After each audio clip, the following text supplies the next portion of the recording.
मधुइष्टि हवन सामग्री डायबिटीज के लिए, चाहे टाइप 1 डायबिटीज हो, टाइप 2 डायबिटीज हो, दोनों ही प्रकार की डायबिटीज के लिए विशेष रूप से ये मधुइष्टि हवन सामग्री से हवन करते हैं। इसी प्रकार से चर्मेष्टि हवन सामग्री, चर्मेष्टि हवन सामग्री विशेष रूप से दाग, खाज, खुजली, स्किन एलर्जी या सफेद दाग आदि हो जाते हैं ना, इन सब रोगों के लिए विशेष रूप से हम चर्मेष्टि हवन सामग्री से हवन करते हैं। और हवन के बाद हल्का धूपन करके उसमें प्राणायाम आदि, वैसे सब में प्राणायाम करना होता है हल्के धूपन वाले में, लेकिन इसमें जैसे बहुत ज्यादा जो प्रभावित अंग होता है उसमें एक मिट्टी की धूपदानी में अंगारे ले लेते हैं और चर्मिष्टि हवन सामग्री में थोड़ा घी मिला करके अंगारों के ऊपर डाल के गाढ़ा गाढ़ा धुआं करके उस गाढ़े धुएं से प्रभावित अंग को विशेष रूप से धूपित करते हैं, उससे भी विशेष लाभ होता है। और उसके साथ साथ जो यज्ञ की भस्म होती है उसको जो बारीक खरल करके, पीस करके, छान करके जो बारीक वाली भस्म होती है उसको एलोवेरा के साथ, घी के साथ, तेल के साथ लगाने से भी विशेष रूप से लाभ होता है। तो ये चर्मिष्टि हवन सामग्री जितने भी अलग अलग चर्म रोग होते हैं उसको ठीक करने के लिए इसी प्रकार से वातेष्टि हवन सामग्री, वातेष्टि हवन सामग्री जितने भी वात जन्य रोग होते हैं, घुटनों में दर्द, कमर में दर्द, सर्वाइकल स्पॉन्डिलाइटिस से लेकर के गठिया आदि जितने भी वात जन्य रोग होते हैं उन सब रोगों के लिए वातेष्टि हवन सामग्री से हवन करते हैं। और इसी प्रकार ये हृदयेष्टि हवन सामग्री, हृदयेष्टि हवन सामग्री हार्ट से संबंधित जितनी भी डिजीज होती हैं, high blood pressure, low blood pressure, हृदय की धमनियों का धड़कन का बढ़ जाना, कम हो जाना, ट्राइग्लिसराइड है, कोलेस्ट्रॉल आदि बढ़ जाता है, तो इस प्रकार की जो बीमारियां होती हैं उन सब में हृदयेष्टि हवन सामग्री से हवन करते हैं। इसी प्रकार से ये प्रारब्धिष्टि हवन सामग्री, प्रारब्धिष्टि हवन सामग्री कोई प्रारब्ध जनित दोष, उसके कारण से वर्तमान जीवन में कष्ट, बाधा, पीड़ा या पारिवारिक अशांति या और भी इस प्रकार की चीजें होती हैं, या जो अननोन डिजीज है, कई बार ऐसा होता है ना कि हम उपचार तो लेते हैं, रिपोर्ट कराते हैं, रिपोर्ट में कुछ आता नहीं, उपचार लेते हैं, उपचार से कुछ असर नहीं होता है, समस्या ये वैसी की वैसी होती है। तो इस प्रकार के जो रोग होते हैं उसमें विशेष रूप से प्रारब्धिष्टि हवन सामग्री का हम प्रयोग करते हैं। इसी प्रकार से ये गुग्गुल हवन धूप, ये गुग्गुल हवन धूप विशेष रूप से शुद्ध प्योर, आपने सबने प्रयोग किया होगा, लगभग लोगों ने गुग्गुल का ध्वनि तो सबने प्रयोग किया। देखिए हमारे प्राचीन ग्रंथों में विशेष रूप से, मेरे साथ बोलिए, गुग्गुलम धूप कामार्धम प्रसिद्धम मंगलप्रदम बाह्याभ्यंतर देहस्य शोधनार्थम प्रकल्पयेत। गुग्गुल धूप कार्य के लिए प्रसिद्ध है, जीवन के लिए मंगलदायी होता है, बाह्याभ्यंतर देह से शोधना, शरीर के बाह्य और आभ्यंतर दोनों ही प्रकार का शोधन करता है, वात पित्त कफ का संतुलन करता है। घृत गुलगुलो हो होमे च सर्वोत्पातादिर मर्दनम, घी और गुग्गुल से किया गया हवन सभी प्रकार के उत्पातों को शांत, चाहे शारीरिक हो चाहे मानसिक हो, उसको नष्ट कर देता है, शांत कर देता है, दूर कर देता है। और अथर्व वेद में गुग्गुल के बारे में बताएं, मेरे साथ बोलिए, न तम यक्ष्मा अरुंधते नैनम सपथो अश्नुते यम भेषजस्य गुलगुलोः शूरभिर्गंधो अश्नुते। कहा न तम यक्ष्मा अरुंधते, यक्ष्मा आदि दुसाध्य असाध्य कोटि के कोई रोग जिस घर में हवन गुग्गुल धूपन होता है वहां होते नतम यक्ष्मारम, नैनम सपथ होशने, किसी प्रकार की नेगेटिविटी, नेगेटिव ऊर्जा, कहते हैं ना, नजर लग गया, ये हो गया, वो हो गया, किसी भी प्रकार की नेगेटिविटी उस घर में प्रवेश जहां पर गुग्गुल की ध्वनि होती है। ये कितनी बड़ी विशेष बात अथर्ववेद में भी बताएं। तो हर रोज थोड़ा सा हवन और हवन के बाद गुग्गुल की ध्वनि जरूर करनी। इसी प्रकार से ये दिव्येष्टि हवन धूप, ये परम पूज्य गुरुदेव ने एक विशेष जड़ी बूटियों के फॉर्मूले से ये नया बनाया गया हवन धूप है। ये देव पूजा के लिए भी सर्वोत्तम, इसके अंदर गंध विरोजा से लेकर के अलग अलग द्रव्य हैं वो भी है और गुग्गुलादि भी है, और उसके साथ साथ विशेष रूप से गुड हार्मोन्स को बढ़ाने वाला है। कैसा है, जैसे हवन के बाद थोड़ा सा अंगारों के ऊपर डाल दिया तो पूरे वातावरण को ऐसा सुगंधित कर देगा, और वो जो सुगंधी हो स्ट्रेस, तनाव, डिप्रेशन सबको दूर करने वाली, और इसमें बैक्टीरिया, वायरस, फंगस आदि को दूर करने की भी सामर्थ्य होती है। तो दिव्येष्टि हवन धूप, तो कभी दिव्येष्टि से धूपन कर लिया, कभी गुग्गुल से धूपन कर लिया, तो ये धूपन द्रव्य विशेष रूप से आपको बताया। इसी प्रकार से जब हम रोगानुसार हवन करते हैं तो जिस रोग है, जो रोग है, उस रोग से संबंधित सामग्री लेते हैं और रोग की कैसी अवस्था है उस अवस्था के अनुसार 11, 21, 51, 108 आहुति का डोज दिया जाता है। उतनी आहुति से हवन किया।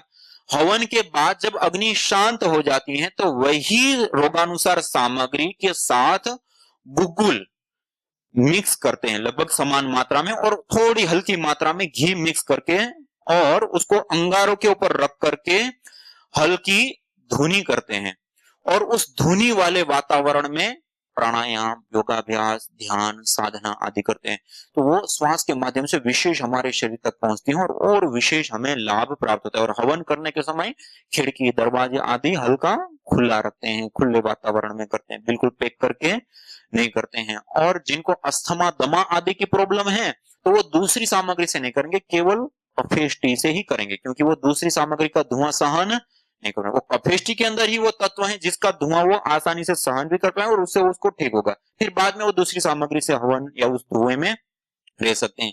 जो वात रोगों के लिए वातिष्टि से हवन करते हैं तो उसमें गाय के घी के स्थान पे तिल के तेल से आहुतियां करते हैं और जो धूपन करते हैं उसमें भी उसी का विशेष। और मेधिष्टि हवन सामग्री से जब मस्तिष्क रोगों के लिए हवन करते हैं उसका जो धूपन करते हैं तो उसमें गाय के घी के साथ साथ 2-5 बूंद मालकामनी, ज्योतिषमती का तेल भी साथ में मिलाते हैं। कफेष्टि से धूपन करते हैं तो उसमें भीमसेनी कपूर साथ में रखते हैं और उस धुनी में वातावरण में रहते और प्राणायाम करते तो उसमें और विशेष प्रकार से हमें लाभ प्राप्त होता है। तो ये आपको थोड़ा सा रोगानुसार हवन सामग्री का कैसे प्रयोग करना है और किस प्रकार से लाभ होता है उसके विषय में बताएं। अब जब हम हवन करते हैं, यज्ञ करते हैं, अग्निहोत्र करते हैं तो उसके लिए हमें सामान की आवश्यकता पड़ेगी। तो परम पूज्य गुरुदेव ने हमें ये आस्था हवन किट करके ये पूरी किट, इसके अंदर 15-17 सामान होते हैं जो धातु के और एक लिफलेट भी होता है जो विधि आदि से संबंधित हवन करने का, चिकित्सा के लिए, पारिवारिक रूप से या छोटे जो घर के अंदर अनुष्ठान करने होते हैं वो सारा का सारा सामान एक साथ आपको एक किट के अंदर पतंजलि ने उपलब्ध कराया है। और ये 2300 रुपए की किट होती है और परम पूज्य स्वामी जी महाराज ने आज आप सब लोगों के लिए यहाँ पर ये हवन किट से लेकर के सारे सामान यहीं पे उपलब्ध कराए हैं और 35% की छूट भी उपलब्ध कराई है। तो ये हवन किट, और जो उतना बड़ा हवन नहीं, वैसे तो हमें अपने घर के अंदर हवन कुंड जरूर रखना चाहिए और हर रोज हवन करना, अभी आपको बताएंगे। और दूसरा, अब उतना नहीं कर पाते हैं तो ये दूसरा परम पूज्य गुरुदेव के आशीर्वाद से ये और एक सरल आसान यज्ञ वेदी क्या है, ये एक छोटा स्टैंड होता है, ऐसा 2 पार्ट में, ये प्लेट के साथ होता है और एक छोटा सा है, ये 300 रुपए का आता है। और ये दूसरा है गोमय हवन कुंड, क्या है, गाय के गोबर और देवदारू, जो हिमालय में सबसे ऊंचे इलाकों में जो लकड़ी पाई जाती है, देवस्य दारू, देवताओं को जो सबसे प्रिय लकड़ी होती है, उसका पाउडर करके गाय के गोबर के अंदर मिलाते हैं और उससे ये छोटे छोटे ऐसे कुंड तैयार कर लेते हैं, गोमय हवन कुंड। अब ये एक बार में एक कुंड हवन में प्रयोग हो जाता है और इसके अंदर 30 कुंड होता है, आप 30 दिन तक हवन कर सकते हो और ये 200 रुपए का आता है और आपका एक बार का हवन 6-6.5 रुपए में हो जाता है और उसमें भी आपको 35% की छूट है तो और भी नहीं के बराबर खर्च में ही हो गया। साम्राणी कब भी आप लेने जाओगे 10-12 रुपए का आता है और ये आप हवन इतना बड़ा भी आपको इतने कम पैसों में ही आप कर सकते। तो ये यज्ञ वेदी और गोमय हवन कुंड, और इसको करने के लिए आपको देखो एक बार दिखाते हैं। पहले प्लेट रखिए, इसके अंदर बीच में गड्ढा सा है ना, ये दीपक रखने के लिए, इसमें आप बाती भी हल्की गीली करके बाती भी लगा सकते हैं या फिर कपूर रख लिया, थोड़ा सा कपूर की एक आध टिकिया उसके बीच में ऐसे लगा दी, रख दिया और इस प्रकार से इसको प्रदीप्त कर देते हैं। ओम भूर्भुवः स्वः, ऐसे ये अग्नि प्रदीप्त हो गई। उसके बाद ये जो दूसरा पार्ट है उसको इसके ऊपर ऐसे व्यवस्थित रख लेते हैं और इस कुंड को गाय के घी के अंदर डुबा करके रख लेते हैं जैसे एक बार ये पैकेट लिया, फिर एक बार घी गर्म किया, डुबा करके और उसको रख लिया पैक करके, और जब हवन करना है तो एक कुंड को इसके ऊपर ऐसे लगा दिया, नीचे कपूर लगाया, उसके ऊपर कुंड लगा दिया। अब ये 2-3 मिनट का समय लगेगा, 2-3 मिनट में धीरे धीरे ये पूरा कुंड प्रदीप्त होने लगेगा, प्रज्वलित होने लगेगा। और जब अच्छे से प्रज्वलित होने लगे, उसके बाद इसके अंदर गायत्री मंत्र, महामृत्युंजय मंत्र, देव यज्ञ के मंत्र या गुरु मंत्र या आपने अभिष्ट कोई भी मंत्र से आप 11, 21, 51 आहुति कर दिया।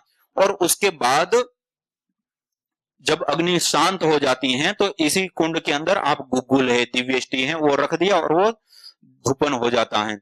तो इस प्रकार से ये हवन भी हो जाता है इसमें और धूपन भी हो जाता है। और दूसरा, जैसे अभी नवरात्र चल रहा है, अब लंबा हमें करना है तो कैसे कर सकते हैं कि शुरुआत में कुछ आहुतियां तो वैसे दे दिया, बाद में आप घी लीजिए कटोरी में और उसमें हल्की सी सामग्री मिला दीजिए और गायत्री मंत्र का, महामृत्युंजय मंत्र का पाठ करते हुए आप आहुति देते जाइए। वो पूरा इसको अवशोषित कर लेता है, पूरा जलता रहेगा। आप 1 घंटा 2 घंटा इतने ही कुंड में अनुष्ठानिक यज्ञ भी घर के अंदर कर सकते हैं।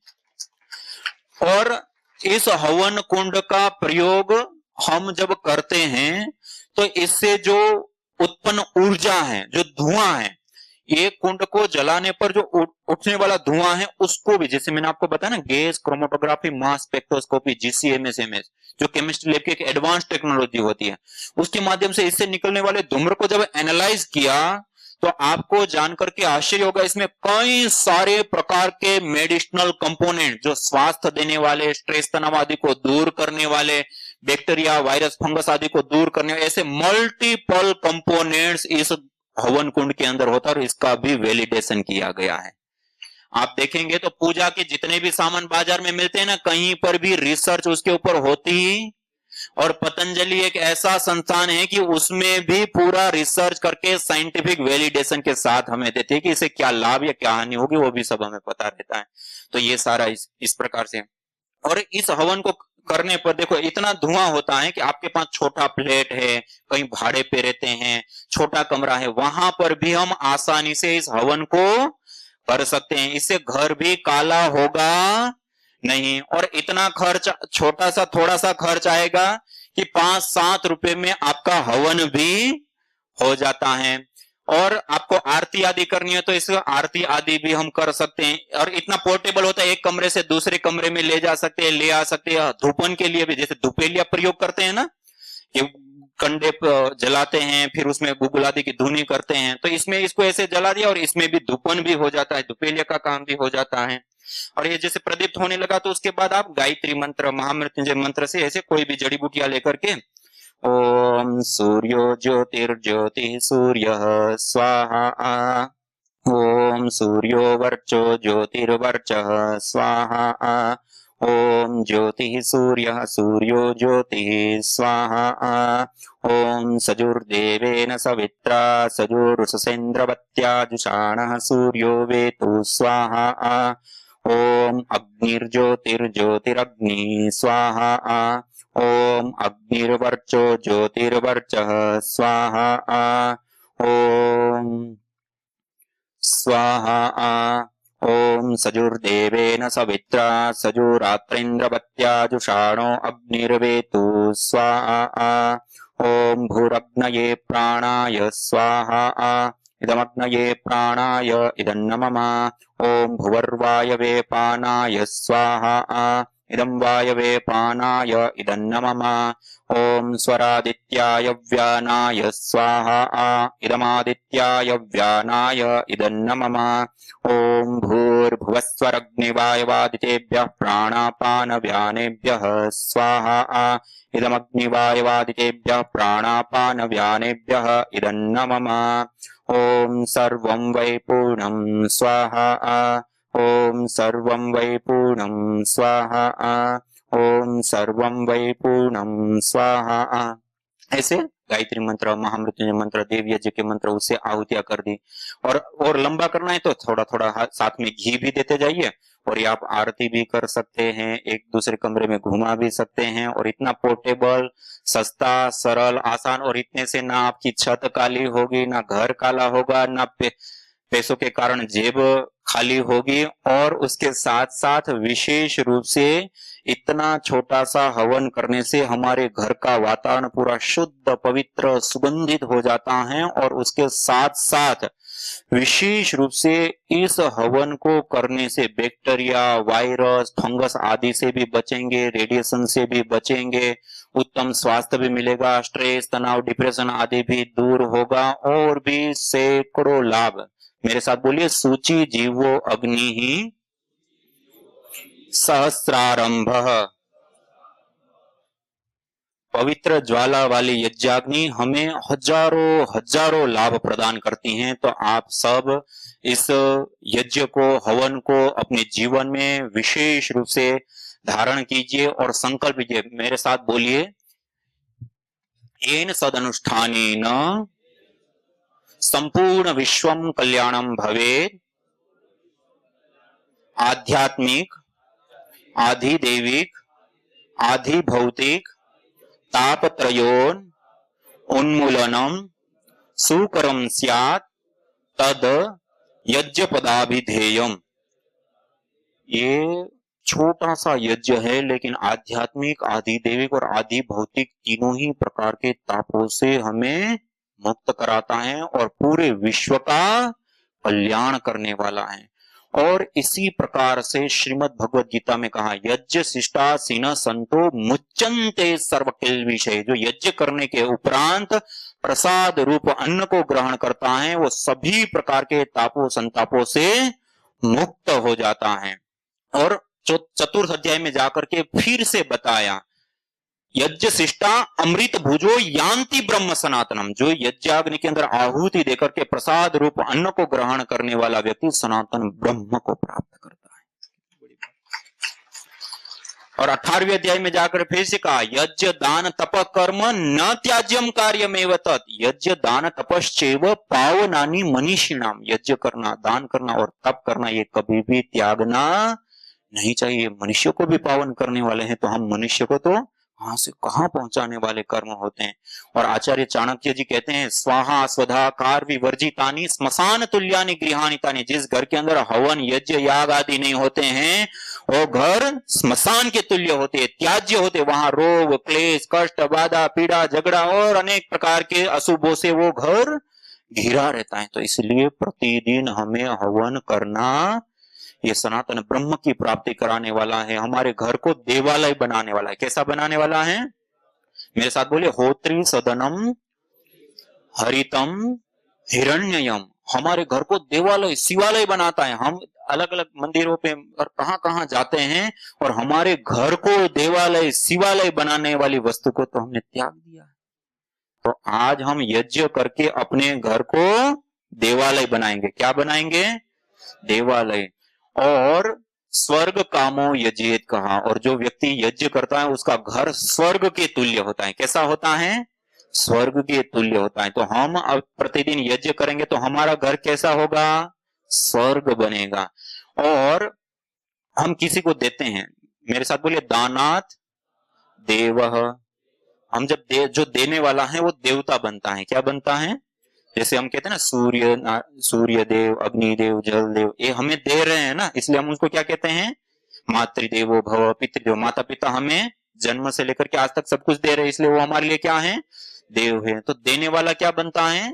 देव बनता है। और महानुभाव एक महात्मा जी ने एक बहुत बड़ी विशेष बात कही है कि परमपिता परमात्मा ने मनुष्य को यज्ञ रूपी यंत्र कार्य देकर के इतना बड़ा बना दिया है कि मनुष्य देवताओं को भी ऋणी बना देता है। कितनी बड़ी बात बता दी।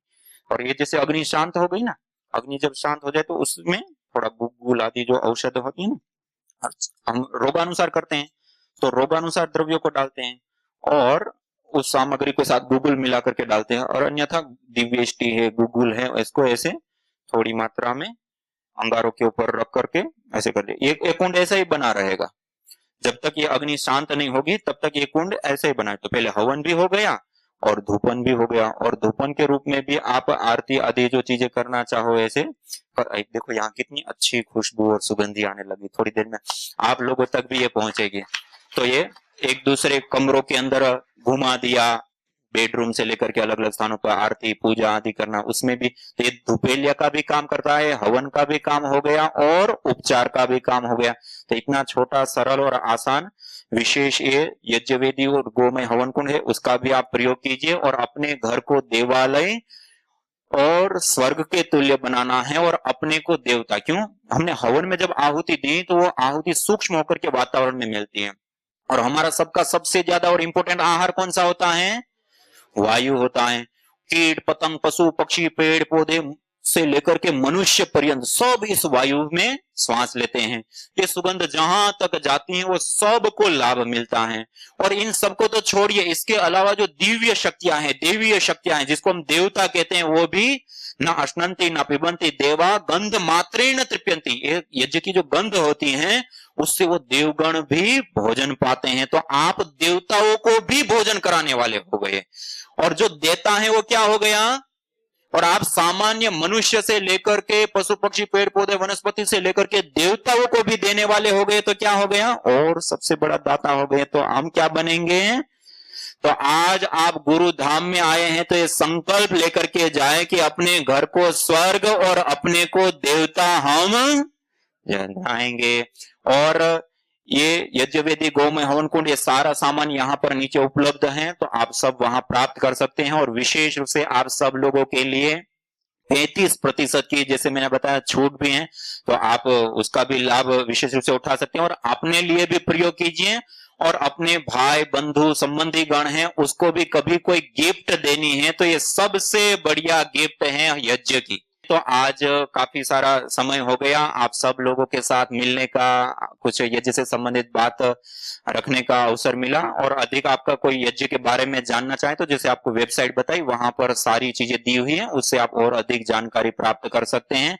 और आप सबको बहुत बहुत धन्यवाद। और पूज्य स्वामी जी हम सबके बीच में, हम उनके भी चरणों में कोटि कोटि वंदन करता हूं और सभी को सादर नमस्ते। ओम शांति। जोरदार अभिनंदन करें गोस्वामी यजदेव महाराज जी के लिए, जो इतने कम समय में यज्ञ का बखान करना बड़ा कठिन कार्य है, क्योंकि बहुत बड़ा ये विज्ञान है। उन्होंने गागर में सागर भरने का कार्य किया है। और मैं भी यह आह्वान करता हूं कि सब लोग जैसे योग और यज्ञ के अनुष्ठान को आत्मसात करेंगे तो निसंदेह उनका घर परिवार संसार सुखी बनेगा। रोज यज्ञ हो योग हो तो कोई रोग नहीं होगा। तो आप जरूर अपने साथ सामग्री और यज्ञ वेदी और बड़ी जो है यज्ञ कुंड आदि का भी जो जैसा जिसको आवश्यकता है सारी सामग्री यहाँ पर उपलब्ध है वो ले जाएंगे। आपके प्रश्न भी होंगे कई, तो केवल 3 लोग प्रश्न करेंगे, बाकी वेबसाइट पर वो पड़ा क्योंकि अभी अनुष्ठान में जाना है। ओम प्रणाम गुरुदेव। हवन जो अपने आज अपने चर्चा की उसके बारे में प्रश्न है मेरा कि हवन सूरज निकलते टाइम करनी चाहिए, तो ये अपने जो 12 टाइप की जो हवन बोले हैं 12 रोगों के बारे में, तो वो उसका टाइमिंग कब फिक्स करना है, इसके बारे में तो थोड़ी सी जानकारी मिलेगी तो अच्छा होगा। बहुत ही अच्छा प्रश्न पूछा। किस समय हवन करना चाहिए? देखिए, सूर्योदय और सूर्यास्त का समय सबसे आदर्श समय होता है। उस समय हम हवन करते हैं तो उसका बहुत ही विशेष हमें लाभ प्राप्त होता है। उसमें नहीं कर पाते हैं तो उससे 45 मिनट से 1 घंटे का आगे पीछे का समय हम सिलेक्ट करें तो वो भी बहुत ज्यादा विशेष लाभकारी हितकारी होता है। और उस समय में भी नहीं हो पाया तो लोग ऐसा सोचते हैं कि नहीं करें। ऐसा नहीं है कि कोई भी समय पे आप करेंगे तो उसका लाभ कम से कम कुछ विशेष होगा ही होगा, लेकिन उस समय में करेंगे तो विशेष लाभ होगा। बाकी हमें ऐसा नहीं कि समय चला गया तो अब नहीं करना है, उसकी अपेक्षा है तो करना ही अच्छा होता है। ओम स्वामी जी, हवन के विषय में बहुत बढ़िया जानकारी दिए हैं। एक प्रश्न तो जो भाई साहब बोले वो प्रश्न था, और दूसरा प्रश्न था कि कुछ लोग बोलते हैं कि कोई भी चीज जलती है तो जलने के बाद कार्बन डाइऑक्साइड निकलती है जी। तो ऐसा तो नहीं कि हवन के बाद भी कार्बन डाइऑक्साइड निकले जो हानिकारक हो? हाँ जी। ऐसी एक बहुत अच्छा प्रश्न पूछा आपने। और दूसरा हाँ, ये रुकिए, था इसका पहले उत्तर जी। देखिए। एक प्रश्न और फिर औरों को भी अवसर दिए। देखिए, कोई भी चीज जलती है तो कार्बन डाइऑक्साइड, कार्बन मोनोऑक्साइड और भी चीजें अलग अलग निकलती हैं। लेकिन हम जब हवन करते हैं तो हवन कुंड का शेप, उसके साथ साथ उसके अंदर प्रयोग की जाने वाली जो समिधाएं हैं, जो अग्नि का मूल आधार है ना, जो समिधा है, लकड़ी है, वो लकड़ी का भी एक चयन किया गया है कि कौन सी लकड़ी हम हवन के लिए प्रयोग करेंगे। और आप जब उस लकड़ी का एनालाइज करते हैं तो इस लकड़ी के अंदर ही ऑक्सीजन की मात्रा ज्यादा है और कार्बन की मात्रा बहुत न्यून है। इसलिए आप देखेंगे पीपल, बरगद, गुलर या जो इसके लिए हम लकड़ी प्रयोग करते हैं, वो कुछ दिन रखेंगे तो तुरंत सड़ने लग जाएंगे, घून पड़ जाएंगे, उसमें वो हो जाती है। लेकिन जिसके अंदर कार्बन ज्यादा होता है वो लकड़ी सड़ती, जैसे शीशम आदि होता है, सागवान आदि होता है, वो लंबे समय तक लकड़ी टिकती है। क्यों? उसके अंदर कार्बन कंटेंट सबसे ज्यादा है, इसमें ऑक्सीजन ज्यादा है, इसलिए सबसे जल्दी सड़ती है। तो पहले ही जो लकड़ी है वो इस प्रकार की है। दूसरा, गाय का घी, उसके जैसे मैंने कहा ना, गाय के घी के अंदर सेचुरेटिव फैटी एसिड होता है, उसके दहन होने पर कीटोन्स बनते हैं और कीटोन्स के टूटने पर कार्बन की अपेक्षा 6 गुना ज्यादा ऑक्सीजन रिलीज होता है। तो ये सारी चीजें जो वहां पर दहन प्रोसेस जो होती हैं, उस प्रोसेस के परिणाम स्वरूप एक ऐसी ये प्रक्रिया है कि वहां नगण्य मात्रा में कार्बन डाइऑक्साइड आदि की उत्सर्जन होता है। और दूसरा, उसके साथ साथ विशेष रूप से जो हम औषधीय द्रव्य और वो जलाते हैं, उसकी जो मात्रा होती है वो सबसे ज्यादा होती है। इसलिए यज्ञ जो है वो विशेष रूप से लाभकारी होता है। जी, प्रणाम स्वामी जी। हाँ। जैसे अभी आपने बताया कि कीटोन्स का जलन होता है, ethnic oxide, propylene oxide generate होते हैं, ये क्या केवल गाय के घी से ही जनरेट होते हैं या इसकी जगह पर हम दूसरा घी इस्तेमाल कर सकते हैं? देखिए, हवन जब हम करते हैं तो हवन का मुख्य आधारभूत द्रव्य ही गाय का घी है। और अभी जो रिसर्च की गई है उसमें इसी हवन के माध्यम से, हो सकता है वो अन्य चीजों से भी जनरेट होते हो, ऐसा कुछ नहीं कि इसी से होता हो, लेकिन अभी जो रिसर्च की गई उसमें ये पाया गया है, क्योंकि इसके अलावा और दूसरी रिसर्च हुई नहीं। जब होगी तब हमें कुछ पता चलेगा। जी, मेरा क्वेश्चन ये था कि आपने अभी ये हवन सामग्री के बारे में बताया, तो मधु वेष्टि और चर्म वेष्टि वगैरह और बातेष्टि, ये तीनों मिक्स करके भी कर सकते हैं क्या? देखिए, पर्सनल एक ही करना पड़ेगी? जी, दूसरे क्वेश्चन भी था। हाँ, पहले इसको पूरा होने दो। देखिए, पहले हम जो रोग विशेष के लिए हवन करते हैं वही रोग से संबंधित एक सामग्री का सामान्य रूप से प्रयोग करते हैं। खास करके जो अस्थमा, दमा या श्वास से संबंधित समस्या है, तो पहले केवल कफेष्टि का प्रयोग करके उसको नॉर्मल लाएंगे। उसके बाद आप दूसरी हवन सामग्री का धुआं वो कर सकते हैं। दूसरा, जो अन्य रोग है उसमें आपको जो कई रोग है, मल्टीपल रोग है, तो आप प्रधान कौन से 2 रोग है उसका सिलेक्ट करेंगे और उस 2 सामग्री को मिला करके आप हवन कर सकते हैं। एक क्वेश्चन और था, आप जैसे ही मनोभावन व्यक्ति ने एक बार और ऐसे ही क्वेश्चन कहा था कि जो हवन करते हैं उस घी में थोड़ा सा पानी मिला के उसको चेहरे से और पैरों से लगाना चाहिए, तो उससे हाथ पैरों का तेज बढ़ता है और जो भी कष्ट होते हैं वो दूर हो जाते हैं। सही है क्या महाराज जी? जी, सामान्य रूप से लोग इस प्रकार की क्रिया कराते हैं। एक क्रिया का विधान स्वामी दयानंद सरस्वती जी ने गर्भाधान संस्कार जो होता है, तो उस यज्ञ के लिए इस प्रकार की प्रक्रिया वहां पर विशेष रूप से बताई गई है। और उसके बाद फिर स्नान आदि की क्रिया भी, हम वैसे तो स्नान करते हैं लेकिन वहां पर यह क्रिया भी बताई और उसके बाद स्नान आदि भी करना, ये सब लिखा है। सामान्य यज्ञों के लिए नहीं है, तो आप उस हिसाब से विशेष कोई अनुष्ठान है या कुछ उस उद्देश्य के लिए कर रहे हैं तो कर सकते हैं, वरना नहीं करना चाहिए। प्रणाम स्वामी जी। स्वामी जी, जैसे 11, 21, 51 आहुति करना है तो किन मंत्रों का उच्चारण है अपने को? आप गायत्री मंत्र से कर सकते हैं, महामृत्युंजय मंत्र से कर सकते हैं, या और भी अन्य मंत्र जो भी आपका अभीष्ट हो उसका प्रयोग कर सकते हैं। मस्तिष्क के लिए करना हो तो वैसे जैसे मेधा सूक्त आदि होते हैं तो उससे भी किया जा सकता है। तो आप सब लोगों के साथ मिलने का और यज्ञ के बारे में चर्चा करने का विशेष अवसर मिला। सभी को सादर नमस्ते, सभी को प्रणाम। ओम।